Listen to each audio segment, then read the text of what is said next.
Yes sir. Okay, तो हम आज का पाठ स्टार्ट करते हैं गायत्री मंत्र के साथ। ओम भूर्भुवः स्वः तत्सवितुर्वरेण्यं भर्गो देवस्य धीमहि धियो यो नः प्रचोदयात्।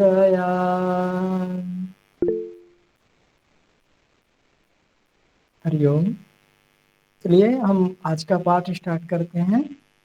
आज हम छठे अध्याय में वर्णित जो संन्यास योग है, कर्म योग और ध्यान योग, इनके विषय में सामान्यतः चर्चा करेंगे कि योग सन्यासी कौन है, ध्यान कैसे करना चाहिए, ध्यान का उपाय क्या हो सकते हैं, इत्यादि विषयों पर छठे अध्याय में चर्चा की गई है।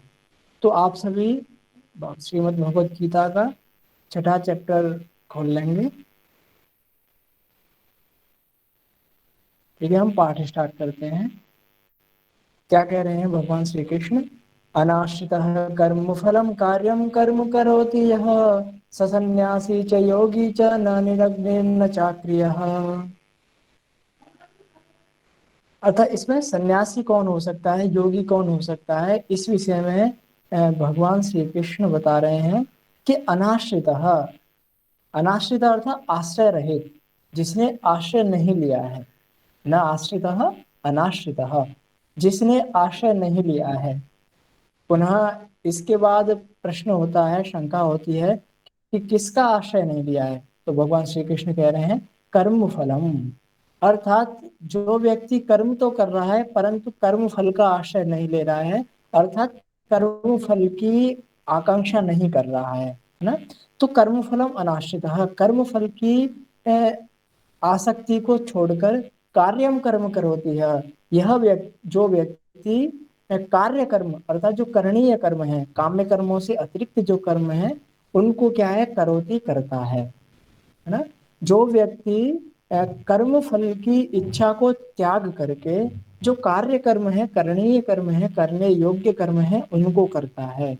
स सन्यासी च योगी च, वही छठा अध्याय पहला श्लोक है, पहला ही श्लोक है छठे अध्याय के आरंभ से हम पढ़ रहे हैं, बिल्कुल आरंभ से है? तो जो व्यक्ति कर्म फल को छोड़ करके, कर्म फल की आसक्ति को छोड़ करके जो करणीय कर्म है, कार्यम कर्म, जो कार्य अर्थात करने योग्य, कर्तुम योग्यम, जो करने योग्य कर्म है उनको करता है ना।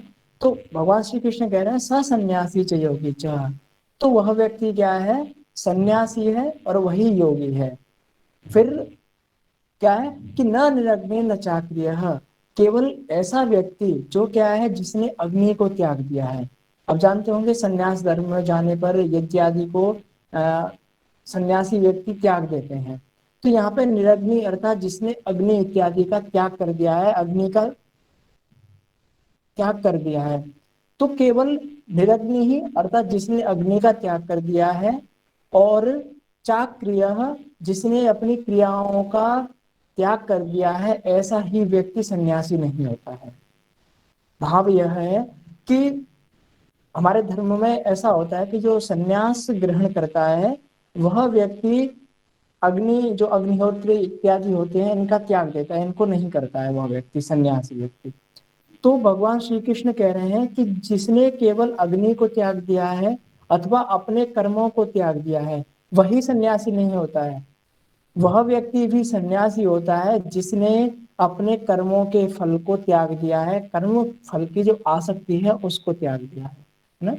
तो जो कर्म फल का आश्रय नहीं ले रहा है, कर्म फल को छोड़ करके ब्रह्मण्याधाय सब कुछ ईश्वर को समर्पण करके अपने कर्तव्य कर्मों को, कार्य कर्मों को, निरंतर कर्म फल को त्याग करके कर रहा है, वह व्यक्ति भी सन्यासी है ना। केवल अग्नि का वर्जन और कर्मों का त्याग ही क्या होता है, संन्यास नहीं होता है। कर्म फल को छोड़ करके अर्थात निष्काम भावना से कर्म करना भी क्या कहलाता है, सन्यासी कहलाता है। भगवान श्री कृष्ण यहाँ पे ऐसा कह रहे हैं।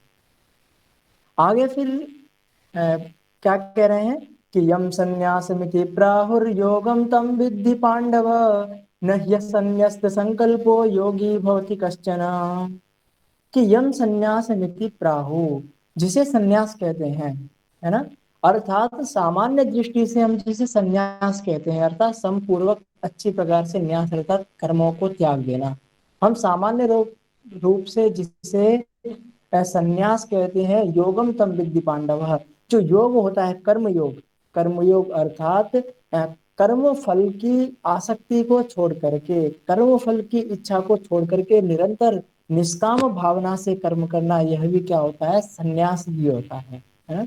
तो यम संन्यास मिति प्राहु, जिसे हम सामान्य दृष्टि से संन्यास समझते हैं, समपूर्वक न्यसनम अर्थात सब कुछ त्याग देना, है ना, वह भी क्या है। और जो कर्म योग है, कर्म योग अर्थात निष्काम भावना से कर्म फल को त्याग करके जो हम कर्म योग कर रहे हैं, वह भी क्या है, संन्यास ही है ना। आगे फिर भगवान श्री कृष्ण कहते हैं कि न यह संन्यस्त संकल्प, और जिसने क्या है अपने संकल्प को असन्यस्त त्यागा नहीं है ना। अर्थात संकल्प क्या है, जो हम प्रत्येक कर्म करते हैं तो उसके मूल में संकल्प ही होता है। मनुस्मृति कहती है कि संकल्प मूलः कामो वै यज्ञाः संकल्प संभवः। हमारे मन में जो काम होता है, किसी भी व्यक्ति के प्रति हमारी जो कामना है, वह हमारे संकल्प से ही उत्पन्न होती है।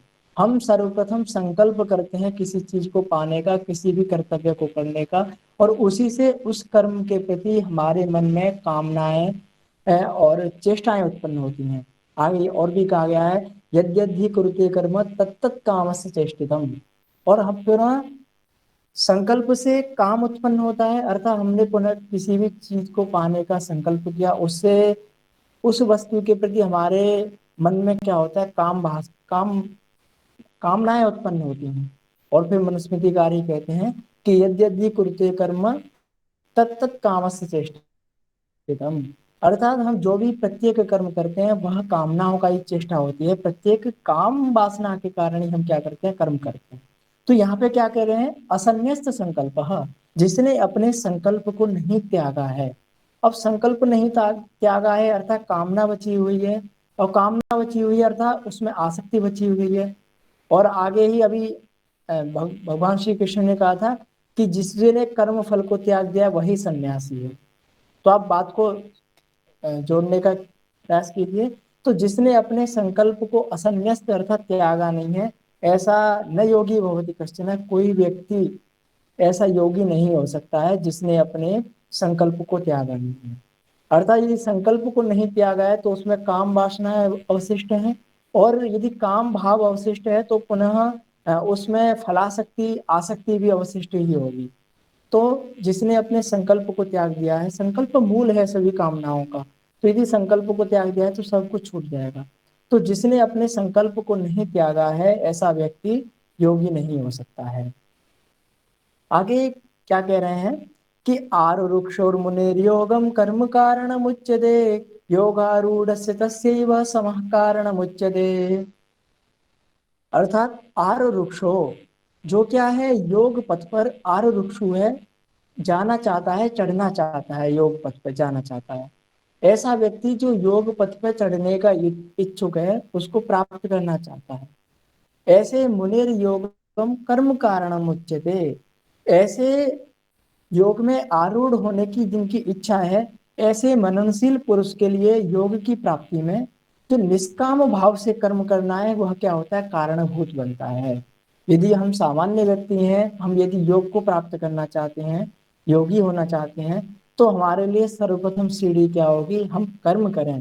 कर्म कैसे करें, निष्काम भावना से करें। जो भी काम में कर्म है उन सबको त्याग कर सिर्फ सब कुछ ईश्वर को अर्पण करके कर्म करें।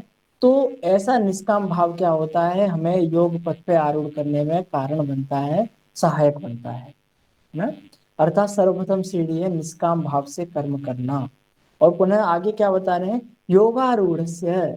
और यदि जब व्यक्ति क्या हो गया, योगारूढ़ हो गया, योग पथ पे प्रवृत्त हो गया, तस्य वह समः कारण मुच्यते। तो पुनः जो व्यक्ति योगारूढ़ हो जाता है, उसको जो शम है अर्थात सभी संकल्प जो हैं उनका अभाव, उनको शांत कर देना ही क्या होता है, उसका वह कल्याण का हेतु बन जाता है। अर्थात यदि आप एक बार उस मार्ग में प्रवृत्त होना चाहते हैं, तो हमें निष्काम भावना से कर्म करना ही क्या होता है, हेतु बनता है उस योग पथ पर प्रवृत्त होने का। और यदि हम एक बार उस पथ पर प्रवृत्त हो गए तो शमः अर्थात सभी अपने जो संकल्प हैं, जो भावना है, उन सबको त्याग देना ही क्या होता है, उस योग पथ पे बने रहने का कारण बनता है। अर्थात एक बार निष्काम भावना से कर्म, और यदि पुनः उस पर आप प्रवृत्त हो गए हैं, आप यदि निरंतर चलना चाहते हैं, नहीं तो यदि आप उससे भ्रष्ट हो गए, पथ भ्रष्ट हो गए, तो नीचे भी आ सकते हैं दोबारा से योग पथ से। तो आप यदि उस पथ पर निरंतर बने रहना चाहते हैं, यदि योगी उस पथ पर निरंतर बने रहना चाहता है, तो उसका कारण क्या बता रहे हैं भगवान श्री कृष्ण, क्षमः अर्थात अपने सर्व संकल्पों का त्याग ही क्या है, सम है, अर्थात उस पथ पे बने रहने का कारण है। आगे क्या एक्सक्यूज मी बता रहे सर। हैं? हाँ जी बताइए। सर ये आप दोबारा से रिपीट कर दो एक बार जो अभी आपने बताया। हाँ मैं रिपीट करता हूँ दोबारा से इसे। Thank you sir. Okay minute, एक मिनट बस। हाँ, आरुरुक्षेर मुनेर योगम, ऐसा मुनि, ऐसा साधक जो क्या है, योगम आरुरुक्षु, योग पथ पर प्रवृत्त होना चाहता है ना। यदि सामान्य व्यक्ति है जिसका योग से, योग पे जो प्रवृत्त नहीं हुआ है, यदि उसकी योग पथ पर प्रवृत्त होने की इच्छा है, तो उसका कारण भगवान श्री कृष्ण किसे बता रहे हैं, कर्म, कर्म कारणम उच्यते। तो यदि आप हम पथ पर प्रवृत्त होना चाहते हैं तो उसका कारण क्या होता है, कर्म होता है। कैसा कर्म, निष्काम भावना से किया हुआ कर्म, अर्थात फल की आसक्ति को त्याग करके यदि हम कर्म करें तो हम उस योग पथ पर प्रवृत्त हो सकते हैं, है ना। अर्थात आरुरुक्षोर मुनेर योगम कर्म कारण मुच्यते। जो व्यक्ति योग पथ पे आरूढ़ होने का इच्छुक है, उसके लिए योग प्राप्ति में निष्काम भाव से कर्म करना ही हेतु कहा जाता है। अर्थात इस योग पथ पे आरूढ़ होने का हेतु क्या है, निष्काम भावना से कर्म करना। क्योंकि हमने जो अभी पहला श्लोक भी पढ़ा था, अनाश्रित कर्म फलम, उसमें भी यही कहा था कि कर्मफल का आश्रय लिए बिना, अर्थात कर्मफल की आसक्ति को छोड़ करके। दूसरे श्लोक में भी हमने ऐसे ही पढ़ा था, न यह संन्यास संकल्प, जिसने अपने संकल्पों को, कामनाओं को नहीं त्यागा है, वह व्यक्ति कभी योगी नहीं बन सकता है। तो यहीं पे बता रहे हैं कि सर्वप्रथम स्टेप क्या है, उस पथ पे प्रवृत्त होने का क्या है, कर्म है, निष्काम भावना से कर्म करना ही क्या है, उस पथ पे प्रवृत्त होने का हेतु है।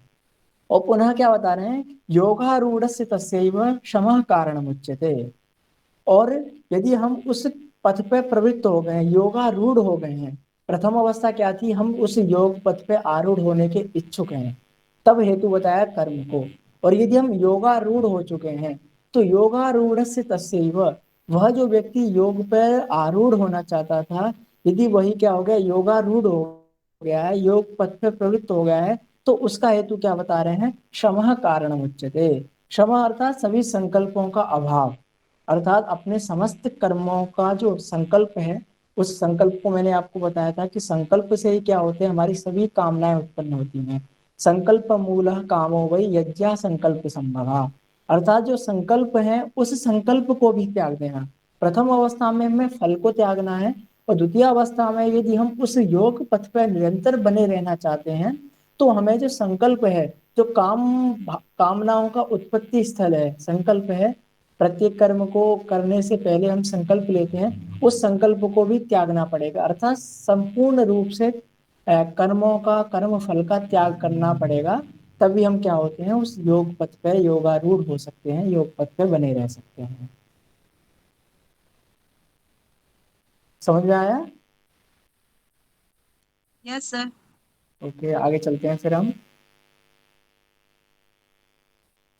आगे क्या कह रहे हैं भगवान श्री कृष्ण, यदा ही नेन्द्रियार्थेषु न कर्मस्वनुसज्जते सर्व संकल्प संन्यासी योगारूढ़ तदोच्यते। योगारूढ़ कब कहा जाता है व्यक्ति, योगारूढ़ किसे कह सकते हैं, वह बता रहे हैं कि नेन्द्रियार्थेषु, जो इंद्रियों के अर्थ हैं, हमारे प्रत्येक इंद्रियों का कोई ना कोई अर्थ है, जिस इंद्रिय, जिस अर्थ में उस इंद्रिय की प्रवृत्ति होती है। जैसे हमारा नेत्र इंद्रिय है, यह रूप को देखता है ना, ऐसे हमारी घ्राण इंद्रिय है, और जिह्वा है, इत्यादि सभी इंद्रियां हैं। तो जिस स्थिति में इंद्रियार्थेषु, जो हमारे इंद्रियों के अर्थ हैं, इंद्रियों के कर्म हैं जितने भी, रूप रस गंध स्पर्श इत्यादि हैं उनमें, और क्या है, कर्मों में न अनुसज्जते, आसक्त नहीं होता है, और सर्व संकल्प संन्यासी, और जो क्या है सभी संकल्पों को त्याग देता है, जो हमने अभी ऊपर ही पढ़ा था, योगारूढ़ से तस्यैव क्षमा कारण उच्यते। तो जो श्रम था वहां पे भी क्या था, सभी संकल्पों का अभाव था। तो यहाँ भी क्या कह रहे हैं, सर्व संकल्प सन्यासी, जो व्यक्ति जिसने अपने समस्त संकल्पों को त्याग दिया है, योगारूढ़ तदुच्यते, तब वह व्यक्ति क्या है, योगारूढ़, योग पथ पर प्रवृत्त ऐसा जाना जाता है, ऐसा उसे योगारूढ़ कहा जा सकता है। अर्थात समस्त इंद्रियों के विषयों को त्याग देना, और समस्त कर्मों में आसक्ति को त्याग देना, और जो कामनाओं का हेतुभूत संकल्प है, जो संपूर्ण संकल्प है, रूप संकल्प हो गया, रस संकल्प हो गया, समस्त विषयों के प्रति जो भी हमारे संकल्प होते हैं कि मैं इस विषय को देखूं, इस विषय को सुनूं, ऐसे विषयों को ध्यान करूं, तो इस प्रकार के जो हमारे समस्त संकल्प हैं, उन संकल्पों को त्याग देना, त्याग जो देता है वही व्यक्ति क्या है, योगारूढ़ तदुच्यते, उस त्यागी पुरुष को क्या कहा जाता है, योगारूढ़ कहा जाता है। तो इस प्रकार हम यदि इसका थोड़ा निष्कर्ष रूप में देखें संन्यास का, तो भगवान श्री कृष्ण कहना चाह रहे हैं कि केवल जिसने अपने अग्नि इत्यादि, जैसे संन्यास ग्रहण करते हैं तो अग्नि इत्यादि और शिखा इत्यादि का परित्याग कर देते हैं हमारे धर्म में, तो केवल जिसने अग्नि इत्यादि जो चिन्ह है उनका परित्याग कर दिया है, अथवा कर्मों का परित्याग किया है, ऐसा व्यक्ति ही सन्यासी नहीं कहलाता है। वह व्यक्ति जो अपने संपूर्ण कार्य कर्मों को, करणीय कर्मों को, फल की भावना को त्याग करके कर रहा है, तो वह व्यक्ति भी क्या है, भगवत गीता के अनुसार सन्यासी ही है, योगी ही है। तो हम केवल जो संपूर्ण कर्मों को त्यागने वाला को हम सन्यासी समझते हैं, ऐसा नहीं समझना है हमें। भगवत गीता के अनुसार कर्म फल की आसक्ति को त्यागने वाला अच्छा सन्यासी है ना? आगे क्या कह रहे हैं, उद्धरेद आत्मनात्मानम नात्मानम अवसादयेत आत्मैव ह्यात्मनो बंधु आत्मैव रिपुरात्मनः। अर्थात अपने आप ही अपने का उद्धार करे, है ना, और नात्मानम अवसादयेत, और कभी अपने आप को दुखी ना करे, अर्थात नीचे निम्न स्थिति में, अधोगति में अपने आप को ना पहुंचाए, है ना। और क्या कह रहे हैं कि आत्मैव ह्यात्मनो बंधु, अर्थात हम स्वयं ही क्या है, अपने बंधु हैं, और आत्मा ही वो रिपुरात्मना, और हम ही क्या है, अपने ही शत्रु हैं। अब ये प्रश्न होता है कि हम अपने आप ही कैसे शत्रु हैं और अपने आप ही कैसे बंधु हैं। तो इस पे थोड़ा भगवत्पाद शंकराचार्य की तरफ हम दृष्टिपात करें, तो भगवत्पाद शंकराचार्य कहते हैं कि जिसने अपने समस्त इंद्रियों को जीत लिया है, तो यदि हमने अपने समस्त इंद्रियों को जीत लिया है, जो मन है जो हमारी समस्त इंद्रियों पर कंट्रोल करता है, उसको यदि हम अपने वश में करने में योग्य हैं, तो हम स्वयं ही क्या है, स्वयं के मित्र हैं। और परंतु यदि हम अपने इंद्रियों को जीत नहीं पाए हैं, तो हम क्या है, हमारी आत्मा ही, हम स्वयं ही क्या है, अपने लिए शत्रु हैं। अर्थात हम यदि ऐसे, यदि हम अपने लिए बंधु, जैसे हम अपने जो सगे संबंधी होते हैं उन्हें अपना बंधु समझते हैं, परंतु यदि हम योग पथ पर प्रवृत्त होना चाहते हैं तो वो सगे संबंधी हमारे लिए बंधु नहीं है। क्यों?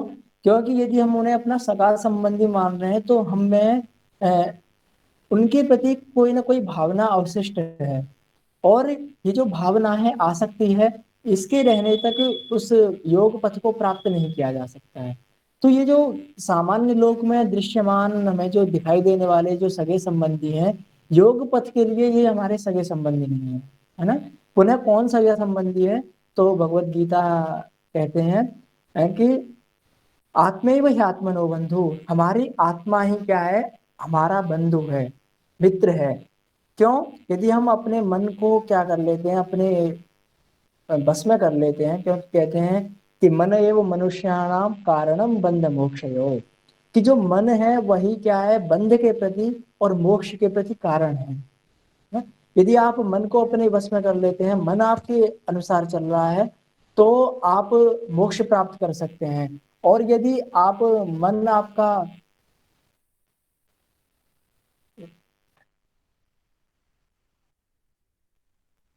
और मन यदि हमारे वश में नहीं है, हमारी समस्त इंद्रियां अपने अपने विषयों में प्रवृत्त हैं, तो हम इस योग पथ पर प्रवृत्त नहीं हो सकते। तो ये मन ही क्या है, हमारा बंध का कारण बनता है, और ये हमारी आत्मा ही क्या है, हमारा शत्रु बनती है।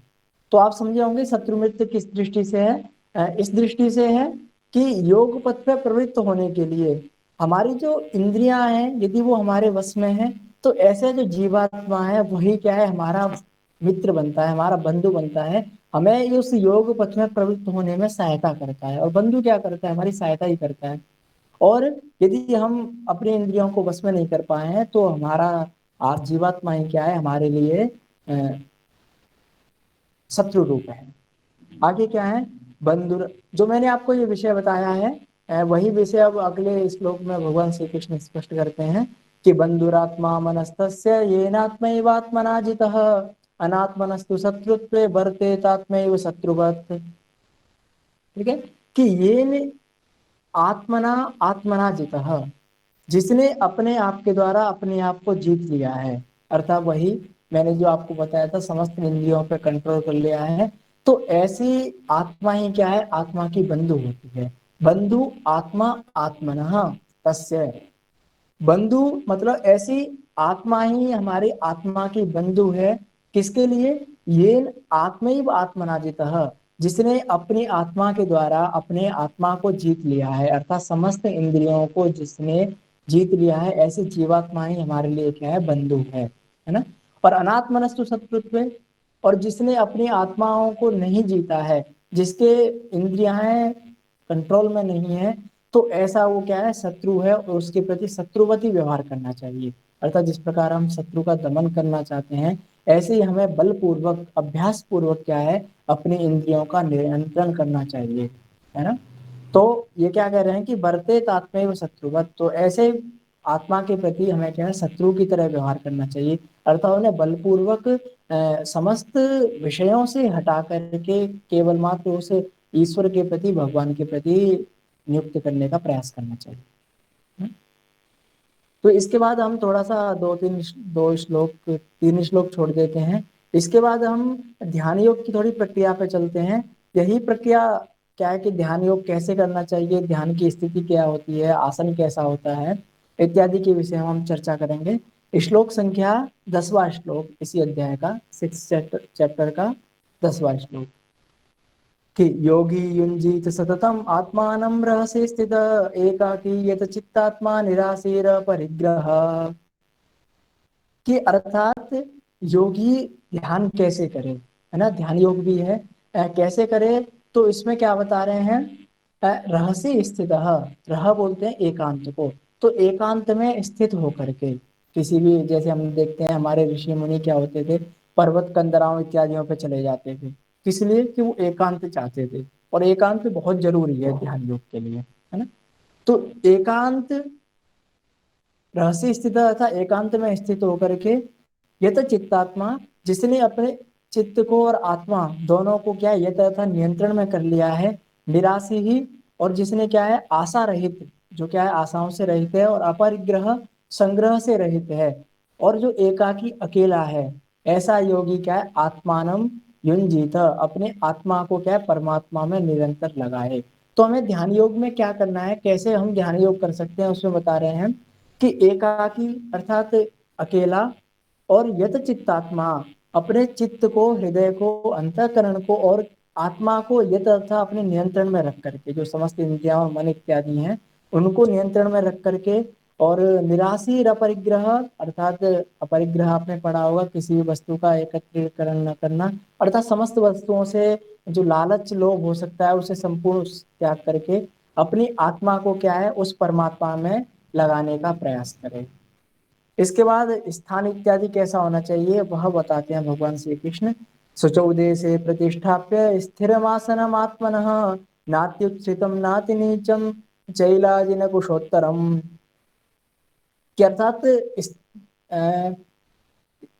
जगह कैसी होनी चाहिए और आसन कैसा होना चाहिए वह बता रहे हैं कि शुचौ देशे प्रतिष्ठाप्य, शुचौ अर्थात पवित्र देश में, जहाँ पे या तो झाड़ू लगा दिया गया हो या इसे साफ कर दिया होगा किसी भी माध्यम से, तो शुचौ देशे अर्थात शुद्ध पवित्र स्थान पे प्रतिष्ठाप्य आत्मनः आसनम स्थिरम, जो ऐसे आसन जो स्थिर आसन है जिसमें कोई कंपन ना हो, जो हिलविल ना आ रहा हो, ऐसे आसन को रख करके।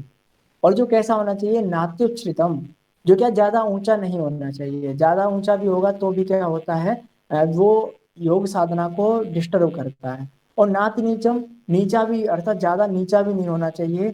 और चैलाजिन कुशोत्तरम, और जिस पे क्या है, कोई वस्त्र अथवा अजिन, कुशा और अजिन अर्थात मृगछाला, जो आपने देखा होगा हमारे ऋषि मुनि पहले छाल होती थी किसी की, उसे अपने आसनों पर बिछाते थे।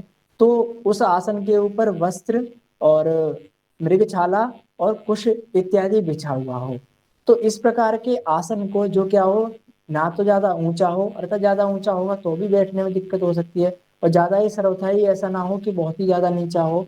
तो इस प्रकार के अपने आसन को शुचि स्थान में स्थापित करके, है ना, क्या करे, ये अगले श्लोक में बताते हैं कि तत्रैकाग्रं मनः कृत्वा यतचित्तेन्द्रियः क्रियः उपविश्यासने युञ्ज्याद् योगमात्म विशुद्धये। कि तत्र अर्थात उस आसन पे बैठ करके, आसन स्थापित कर लिया, अब क्या बता रहे हैं कि उस आसन पे बैठ करके एकाग्रम मनः कृत्वा, अपने मन को एकाग्र चित्त बना करके, किसी एक निरंतर एक ही तत्व में जिसका हमें चिंतन मनन करना है, उसी एकमात्र तत्व में अपने मन को लगा करके, यत चित्तेन्द्रिय क्रिया, और इसके लिए हम मन को एकाग्र तभी कर सकते हैं जब हमारा चित्त, इंद्रियाएं और क्रियाएं क्या होंगी, हमारे बस में होंगी, यत अर्थात हमारे कंट्रोल में होंगी। तो अर्थात अपने चित्त को, इंद्रियों को और अपनी क्रियाओं को बस में कर करके, है ना, अपने बस में करके, उपविश्य आसन ये युंज्यात, उस आसन पे बैठ करके योगम आत्म विशुद्ध है, आत्म विशुद्ध है, अपने अंतःकरण की विशुद्धि के लिए निरंतर क्या है, उस योग का अभ्यास करे, भगवान का चिंतन करे। तो अपने चित्त को, क्योंकि जब तक हम अपनी इंद्रियों को, चित्त को, क्रियाओं को कंट्रोल नहीं करेंगे, तब तक हम मन को एकाग्र नहीं कर सकते हैं। आप देखिए, अब मैं यहाँ पे बैठा हुआ हूँ, और यदि मैं बलपूर्वक अपने नेत्रों को बंद भी कर लूं, परंतु जो मेरा मन है, उस मन को, मेरा मन इधर उधर भागता ही रहेगा। तो जब तक उसे बस में नहीं किया जाएगा तब तक मन एकाग्र नहीं हो सकता है। तो इन सब को, चित्त, इंद्रिय, क्रियाओं को बस में करके और मन को एकाग्र चित्त करके, आत्म विशुद्ध है, अंतःकरण की विशुद्धि के लिए क्या है, निरंतर योग अभ्यास करना चाहिए।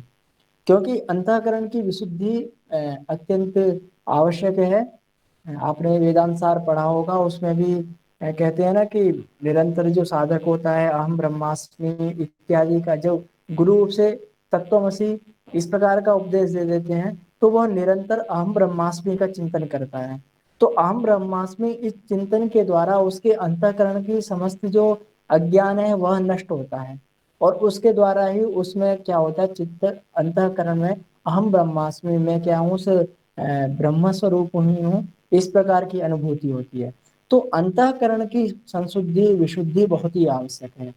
और स्थिति क्या बता रहे हैं कि उसकी स्थिति कैसी होनी चाहिए, कि समम काय शिरो ग्रीवम धारयन्न चलम स्थिर, संप्रेक्ष्य नासिकाग्रम स्वम दिशश्चानवलोकयन्। अर्थात काय शिरो ग्रीवम, काय अर्थात अपने शरीर को, और शिरः अर्थात सिर को, और ग्रीवम इस ग्रीवा को, इन तीनों को समम अर्थात एक अवस्था में, बिल्कुल सीधी अवस्था में स्थापित करके, धारयन न चलम स्थिर, इनको अचल अर्थात इनमें बिल्कुल भी कंपन ना हो, एक तो ये सीधे हो, समम हो, और अचलम, इनमें बिल्कुल भी कंपन ना हो, इनको इस प्रकार ऐसे करके, संप्रेक्ष्य नासिकाग्रम स्वम, यदि हम इसका सामान्य अर्थ करें तो स्वम अर्थात अपने, नासिकाग्रम, नासिका के अग्रभाग को, इस भाग को, नासिका के अग्रभाग को संप्रेक्ष्य देख करके, है ना। तो इसका अर्थ तो क्या होता है कि यहाँ पे भगवत गीता में श्री कृष्ण हमें नासिका के अग्रभाग को देखने का निर्देश दे रहे हैं, है ना। तो अर्थात हमें अपने नेत्रों को उद्घाटित करके अग्रभाग पर दृष्टिपात करना होगा। परंतु यदि हम भगवत्पाद शंकराचार्य का इस विषय में दृष्टिकोण जानने का प्रयास करते हैं, तो वहां पे वह उन्होंने ऐसा अर्थ किया है, वहां पे ये वो उन्होंने इव इस शब्द को लुप्त माना है, अर्थात यहाँ पे इव शब्द को भी हमें मानना चाहिए। तो उस इव शब्द के मानने से क्या अर्थ आ जाएगा, उस इव शब्द को मानने से यह अर्थ आएगा कि मानो हम अपने नासिका के अग्र भाग को देख रहे हों। अर्थात यदि जैसे हम ऐसे हैं तो थोड़ा सा अजीब सा लगता है, ऐसे हम ऐसे बैठे हैं तो भी हमें क्या लगता है, हमें ऐसे लगना चाहिए मानो हम अपने नासिका के अग्र भाग को देख रहे हों। तो यहाँ पे इव जो शब्द है ना, जो उत्प्रेक्षावाचक होता है, संभावना वाचक होता है, तो आचार्य शंकर ने उसको यहाँ पे लुप्त माना है कि अर्थात नासिका के अग्र भाग को हम देख रहे हैं ऐसा लगना चाहिए, है ना।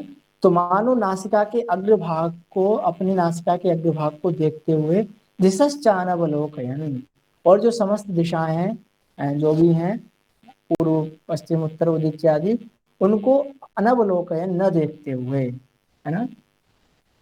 अर्थात अपने काय को, शरीर को, सिर को और ग्रीवा को एक सीधी अवस्था में स्थापित करके, और उनको क्या है, अचल, उनमें सर्वथा कंपन ना हो, और मानो हम अपने नासिका के अग्रभाग को, अपनी नाक के अग्रभाग को देख रहे हैं इस प्रकार, और समस्त दिशाओं को न देखते हुए क्या करना चाहिए, प्रशांतात्मा विगत भी ब्रह्मचारी वते स्थित मन संयम्य मत चित्तो युक्त आसीत मत पर, है ना। तो ब्रह्मचारी व्रत स्थित, ब्रह्मचारी के जितने भी व्रत हो सकते हैं आप जानते होंगे, उन समस्त व्रतों में, अर्थात ईश्वर की चर्या, भैक्षचर्या इत्यादि जो भी हो सकते हैं, उन ब्रह्मचारी के व्रतों में स्थित होकर के विगत भी, जिसके समस्त भी भय क्या हो गए हैं, नष्ट हो गए हैं, समाप्त हो गए हैं, है ना। और क्या है, प्रशांत आत्मा, जिसका अंतःकरण क्या है, शांत है, अर्थात जिसमें इंद्रियां जिसकी चंचल नहीं है, इसका अंतःकरण शांत है, ऐसा व्यक्ति, ऐसा योगी मन संयम्य, अपने मन को कंट्रोल करके, संयमित करके, मत चित्त, मुझ में ही क्या है, अपने चित्त को लगा करके, युक्त आसीत मत पर, हमेशा क्या है, मत परायण होके, वह क्या कहलाता है, युक्त कहलाता है, योगी कहलाता है। अर्थात वही कह रहे हैं कि मन को नियंत्रण करना बहुत जरूरी है। तो इस प्रकार ऊपरी श्लोक में कैसी अवस्था होनी चाहिए वह बताया, और इसमें कि उसे क्या करना है, अर्थात मन को कंट्रोल करके भगवान भगवत परायण होकर के समस्त कर्मों को उसी ईश्वर को समर्पण कर देना है। इसके बाद युञ्जन एवं सदात्मानं योगी नियत मानसः शांतिम निर्वाण परमाम मन संस्थाम अधिगच्छति। तो इसमें भी वही बता रहे हैं कि उसे ऐसे जो साधक होता है उसको क्या फल मिलता है कि युञ्जन एवं सदात्मानम, जो क्या है, अपनी आत्मा को परमात्मा से इसी प्रकार मिलाता है। हम जो उपर्युक्त वर्णन पढ़ रहे हैं उस वर्णन में जो कहा गया है, इस प्रकार जो अपनी आत्मा को परमात्मा से मिलाता है, नियत मानस, अपने मन को नियंत्रित करके, वह क्या करता है, निर्वाण परमाम शांति, वह क्या होता है, पराकाष्ठा, अंतिम पराकाष्ठा वाली जो शांति है, और जो मत संस्था मुझ में स्थित है, अर्थात परम पर ब्रह्म ईश्वर में जो शांति स्थित है, उस शांति को वह प्राप्त करता है। ठीक है। इसके बाद जो जो श्लोक हैं वो हमने साधक के आहार के विषय में पढ़ लिए थे कि नात्यस न सस्तु योगोस्ति न चैकांत मनश्नतः न चाति स्वप्नशीलस्य जाग्रतो नैव चार्जुन युक्ताहार विहारस्य युक्त चेष्टस्य कर्मसु युक्त स्वप्नावबोधस्य योगो भवति दुःखः, है ना। ये तो हमने जब योग साधक का आहार और उसका वर्गीकरण हमने पढ़ा था, उसमें हमने ये दो श्लोक पढ़ लिए थे। इसके बाद एक 19वां श्लोक है, उसमें एक उपमा दी गई है, उपमा अर्थात सादृश्य बताया गया है, कैसे, दीपक से। हम पढ़ते हैं उसे कि यथा दीपो निवातस्थो नेंगते सोपमा स्मृता योगिनो यत चित्तस्य युञ्जतो योगमात्मनः, कि जिस प्रकार एक निवात अर्थात वायु रहित स्थल में, है ना, जहाँ पे सर्वथा वायु ना हो, वायु प्रचलित नहीं हो रही हो, ऐसे स्थल में जो दीपक स्थित होता है वह क्या होता है, सर्वथा कंपन रहित होता है। उसकी जो लौ रहती है उसमें सर्वथा कंपन नहीं होता है, उसमें बिल्कुल भी कंपन नहीं होता है। तो यथा दीप निवातस्थ नेंगते, जिस प्रकार वायु रहित स्थान में स्थापित जो दीपक होता है वह नेंगते सर्वथा भी कंपित नहीं होता है, उसी प्रकार जो योगी होता है उसका जो चित्त होता है, मन होता है, वह भी क्या होता है, उसकी उपमा उसी से दी जाती है। अर्थात उसका चित्त भी जिसका वो चिंतन मनन कर रहा है उससे सर्वथा भी इधर उधर अस्त व्यस्त नहीं होता है, हमेशा उसी का चिंतन मनन करता है। और इसी अध्याय में दो श्लोक बहुत मुख्य हैं जो मन के बारे में, वो आपने पढ़े भी होंगे। इसी अध्याय का 34वां और 35वां श्लोक है। उसमें भगवान, इसमें पहले में तो अर्जुन कहते हैं कि चंचलम ही मना कृष्ण प्रमाथि बलवद दृढ़म तस्याहम निग्रहम मन्ये वायोरेव सुदुष्करम। जो मन होता है, अब हमने जो देखा साधक को मन को नियंत्रण करना बहुत जरूरी होता है। तो इसमें अर्जुन कह रहे हैं कि जो मन होता है वो अत्यंत ही चंचल होता है, उसको नियंत्रण करना बलवत दृढ़म अर्थात बहुत ही ज्यादा क्या है, बहुत ही कठिन काम है उस मन का नियंत्रण करना। तो तस्य हम निग्रहम मन में वायोरेव दुष्करम, जिस प्रकार वायु का ग्रहण करना, वायु को नियंत्रित करना जिस प्रकार सुदुष्कर है, अत्यंत कठिन काम है, उसी प्रकार मन को नियंत्रित करना भी अत्यंत कठिन काम है। तो इसका उत्तर देते हुए भगवान श्री कृष्ण कहते हैं कि असंशयम महाबाहो मनो दुर्निग्रहम चलम, कि आप जो कह रहे हो ऐसा असंशयम निश्चय ही ऐसा ही है, जो मन है वह अत्यंत चंचल और उसका ग्रहण दुर्निग्रहम, उसका जो उसको नियंत्रण करना अत्यंत ही कठोर है और वो चलम अर्थात चंचल है। परंतु हम पुनः भी उसको कैसे नियंत्रित कर सकते हैं कि अभ्यासेन तो कौन्तेय वैराग्येण च गृह्यते, क्या अर्थात अभ्यास के द्वारा। अभ्यास अर्थात जिस तत्व का हमें चिंतन करना है निरंतर उसी का चिंतन करना, और वैराग्य अर्थात समस्त वस्तुओं से उसे हटाना, अर्थात हम अन्य वस्तुओं से अपने मन को हटा करके, हम एक बार हटा के इस अवस्था को प्राप्त नहीं कर सकते, अपने मन को, चंचल मन को नियंत्रित नहीं कर सकते हैं सिर्फ एक बार में, कि हम एक बार ऐसा हमने प्रयास किया और हम सोचें कि हमारा मन हमारे बस में आ गया, ऐसा नहीं होगा। अभ्यासेन अर्थात बार बार कीजिए, बार बार आप उस मन को, जैसे आप कहीं भी संध्या वंदन इत्यादि में बैठते हैं तो आप देखेंगे थोड़ी देर में हम किसी न किसी विषय की तरफ प्रवृत्त हो जाते हैं। तो यदि हम अपने उस जो हमारा मुख्य ध्येय है उसे भूल जाते हैं तो हम उसी विषय में निरंतर सोचते चले जाते हैं, आगे चले जाते हैं, इधर हमारे मुख से मंत्रोच्चारण चलता रहता है और उधर हमारा मन, हम किसी विषय में गंभीरता से डूब जाते हैं।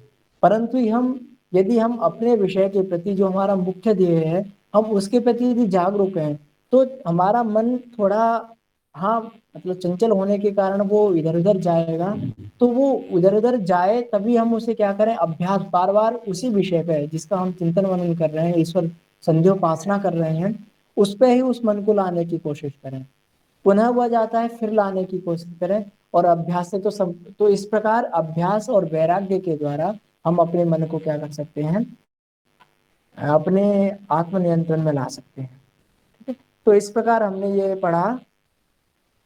और इसमें कुछ वैसे कुछ अन्य बहुत अच्छे श्लोक भी हैं कि जिस प्रकार इसमें आगे के श्लोकों में बताया गया है कि जो योग सिद्ध योगी होता है वह योग एक ही जन्म में सिद्ध नहीं होता है। इसमें कहते हैं कि अनेक जन्म संसिद्ध याति पराम गति, अर्थात प्रयत्नाद्यतमानस्तु योगी संशुद्ध किल्बिषः, अर्थात एक जन्म में योगी थोड़ा बहुत तपस्या करता है ना, और फिर जो जरा मरण है, संसार चक्र है, उसके अधीन होकर ही जातः से ध्रुव मृत्यु, उसे क्या होता है, मृत्यु और जन्म मरण ध्रुव है, निश्चित है, तो मृत्यु हो जाती है। तो अगले जन्म में क्या होता है, वह जितनी तपस्या की थी उन संस्कारों को लेकर के और एक अच्छे कुल में उत्पन्न होता है। अच्छे कुल में अर्थात जिसमें धर्मात्मा धार्मिक लोग हों, ऐसे कुल में उत्पन्न होता है ना। ऐसे कह रहे हैं कि अथवा योगी नाम एवं कुले भवति धीमताम, अर्थात ऐसे योगी का जन्म, अर्थात जिसने पूर्व जन्म में योग किया है, जो उत्कट है, अर्थात अंतिम समय तक ही योग अर्थात उसी पर ब्रह्म को पाने का जिसने प्रयास किया है, तो ऐसे व्यक्ति का जन्म क्या होता है, अगला जन्म भी योगियों के कुल में ही होता है ना। अथवा योगी नाम एवं कुले भवति धीमताम, जो क्या होते योगी धीमान बुद्धिमान योगी होते हैं, उनके कुल में ऐसे व्यक्ति का जन्म होता है। और ये फिर क्या कौन से कह रहे हैं नंबर का श्लोक है अच्छा वो, सर, ये कौन से नंबर? हाँ ये 42वां श्लोक है, 42। Okay, okay sir. इसमें ना अर्जुन प्रश्न करते हैं कि यदि बीच में ही जैसे किसी ने तपस्या स्टार्ट की और मध्य में ही क्या हो जाए, संसार चक्र के कारण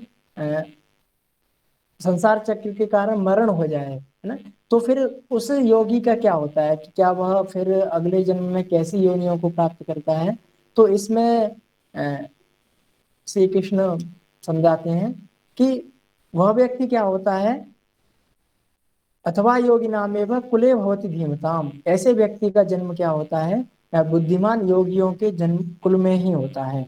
तो वह, और फिर अगले श्लोक में बताते हैं कि तत्रिदम बुद्धि संयोगम लभते पौर्वदेहिकम, और वह क्या है, उस जन्म में, अगले जन्म में पौर्वदेहिकम, पूर्व देह वाला जो उसका बुद्धि संयोग रहता है, जो उसके संस्कार हैं, वह उन्हें प्राप्त कर लेता है।